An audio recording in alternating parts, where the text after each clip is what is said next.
Hello and welcome to the latest edition of my lockdown flies. You know, quite often it's not what we see in a fly, it's what the fish sees. So stay tuned and I'll explain a little bit more when I go up to the man cave and start tying a fly which perfectly illustrates that point. Right, so we're out in the man cave and I have our hook in the vise. It's a size 18 TMCO dry fly hook.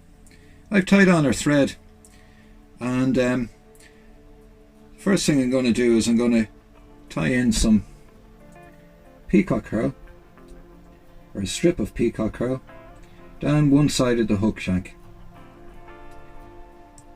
This is going to create a fly called a Griffith's gnat. It's an amazing general purpose dry fly. And named after its inventor, George Griffiths. But as I mentioned on the river earlier, sometimes it doesn't matter really what a fly looks like to us. It's what it looks like to the fish. This is a great example. So we've tied in our peacock quill down one side of the hook shank. The next thing I'm going to do is tie in a grizzlecock hackle on the opposite side of the hook shank to the peacock quill.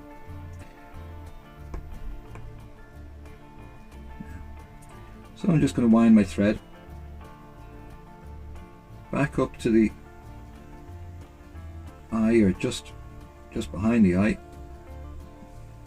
Going to snip off. You can see there's a little bit of excess hackle stalk there at the front, so snipping that away. Bring our thread up. Now, the next step here for me is I'm tying a whip finish. The reason for that is, you'll see now, it'll be evident on our next step of the fly, but it kind of holds the thread in place for what I'm going to do now.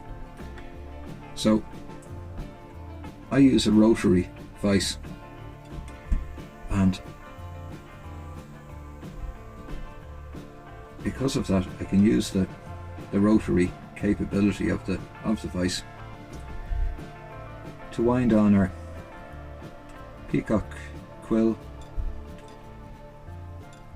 along the hook shank, just by twisting the actual vise itself. You can see it's feeding on to the hook shank. I'm bringing it up as far as the eye of the hook again, just there. I'm going to secure that in place. Just get that little gadget out of the way.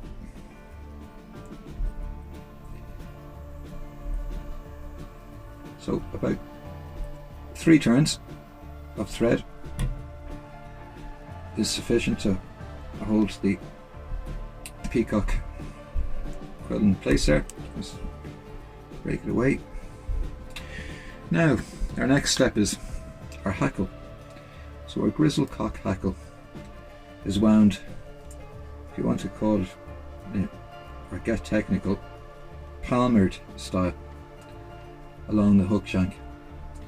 And all that means is actually that the hackle is wound up along the length of the hook shank.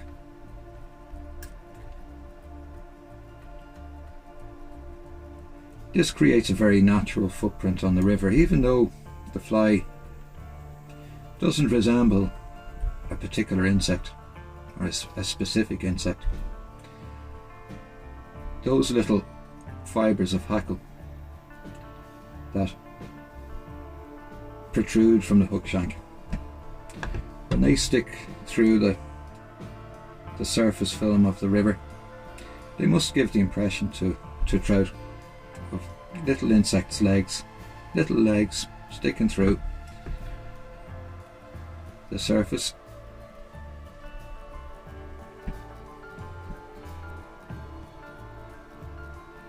And I'm just going to snip away our hackle here, like so.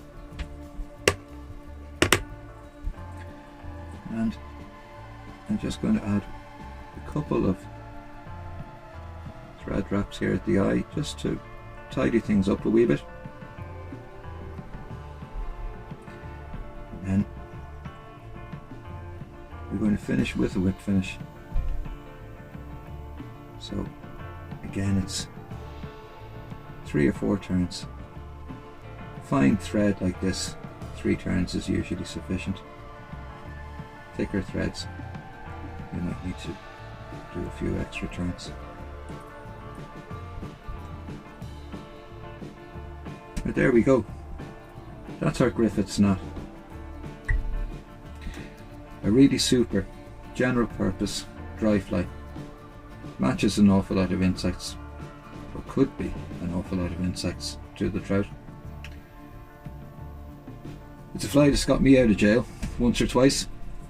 When you see fish feeding on the surface and you throw your favourite patterns, or what you think the fish are feeding on, patterns to resemble that, and if you're not having any luck, well, the Griffith's knot is, it really is a super fly, a Hail Mary fly, if you want to call it that, but one I really recommend.